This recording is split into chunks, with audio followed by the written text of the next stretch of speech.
this nugget, we're going to be looking at stores of energy. But first, let's think about what energy actually is. Energy is a little like money. Money allows us to buy things, and energy allows us to do things. We store money in a bank. You can increase your store of money by paying money into the bank and saving. And we can decrease your store of money by spending your money and buying things. There are lots of ways that we can store energy. We're going to look at the 9 stores now and how you can increase or decrease the amount of energy stored in them. First, there is chemical energy. This is the energy stored in chemical bonds. We find it in fuels like petrol and coal, chemicals, and food. Let's think about the chemical store in this molecule. The 2 atoms are bonded together, so there is some energy stored inside the chemical bond. We can increase this store of energy by making chemical bonds, such as reacting them with this atom here. We decrease the store by breaking chemical bonds. Thermal energy is the energy stored in hot objects, like a radiator full of hot water, or a cup of tea, or a match. It can be thought of as how much the molecules inside an object are moving around.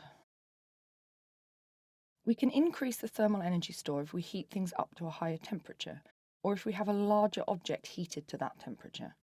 In a larger object, there will be more molecules vibrating, and so more energy is stored. The thermal energy store of an object will decrease as it cools down. These 2 stores together can be called the internal energy of a system. Electrostatic energy is due to the position of electrical charges in a field. A field in physics is not like a field that you get animals in. A field is an area around an object where the force or the energy can be felt. Objects can become electrically charged, positive or negative. If we rub 2 insulators together, such as this rod and this cloth, electrons will be transferred from the cloth to the rod, making the rod negative and the cloth positive. They have now become charged. This means that there is electrostatic energy stored. The amount of electrostatic energy stored depends on their charge and position. Let's look at just one pair of charges. These 2 charges are both negative. They will want to repel or move away from each other. They will need energy to do that, and this energy comes from the electrostatic store. If we move the charges closer together, they will feel a stronger force.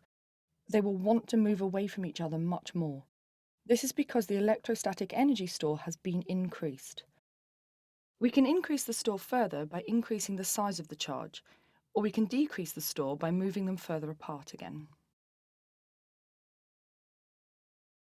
Magnetic energy is due to the position of magnetic materials or magnets in a magnetic field. For example, these 2 magnets will want to repel if 2 of the same poles are brought together, and attract if 2 opposite poles are brought together. They feel a force and want to move. This movement requires energy. This energy is called magnetic energy.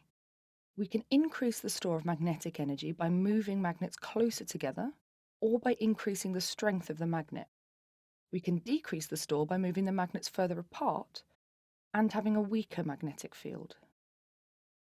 Magnetic and electrostatic energy together can also be called an electric magnetic energy store. Gravitational potential energy is energy due to the position of a mass in a gravitational field. On Earth, this means how high off the ground the objects are. If we let go of an object that is high up, it will want to fall back down. To do this, it must use energy. It gets this from its store of gravitational potential energy. To increase the gravitational energy store, an object moves further away from the Earth or has more mass. But what does that mean in space? We can increase the store by moving further away from the Moon, which is at the centre of our gravitational field in this example. We can increase the mass of the satellite, or we can increase the size of the gravitational field for our example. So if we change to Jupiter, that has a much larger gravitational field strength than the Moon. Elastic potential energy is the energy stored in stretched objects, such as bows, catapults, and rubber bands. If we stretch a spring, We store elastic potential energy or strain energy. We can increase this store of elastic potential energy by stretching it further or by using a stiffer spring. Kinetic energy is the energy stored in moving objects. Let's think about the kinetic energy store in a bus. When the bus is moving, it has a store of kinetic energy. We can increase that store by having the bus move faster or by increasing the mass of the bus.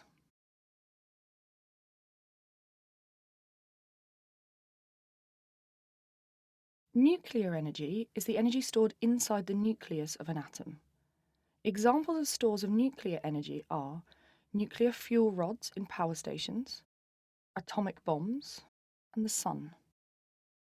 Different elements of atoms store different amounts of energy, but we can always increase the store of nuclear energy by increasing the number of atoms. The final type of energy we will look at is vibrational energy. This is the energy stored in vibrating objects, such as strings in musical instruments or atoms. How large the store of vibrational energy is depends on the amplitude, or size, of the vibrations, the frequency, or the speed of the vibrations, and the forces that the vibrations are acting against. For our guitar, that's the tightness of the strings. To summarise, there are 9 stores of energy. Chemical, which is energy stored in chemical bonds. Thermal, which is energy stored in hot objects. Electrostatic, which is energy stored in charged objects in an electric field. Magnetic, which is energy stored in magnetic objects in a magnetic field. Gravitational potential is energy stored in objects lifted up against a gravitational field. Elastic potential is energy stored in stretched objects. Kinetic is energy stored in moving objects. Nuclear is energy stored in the nucleus of an atom. And vibrational energy is stored in vibrating objects.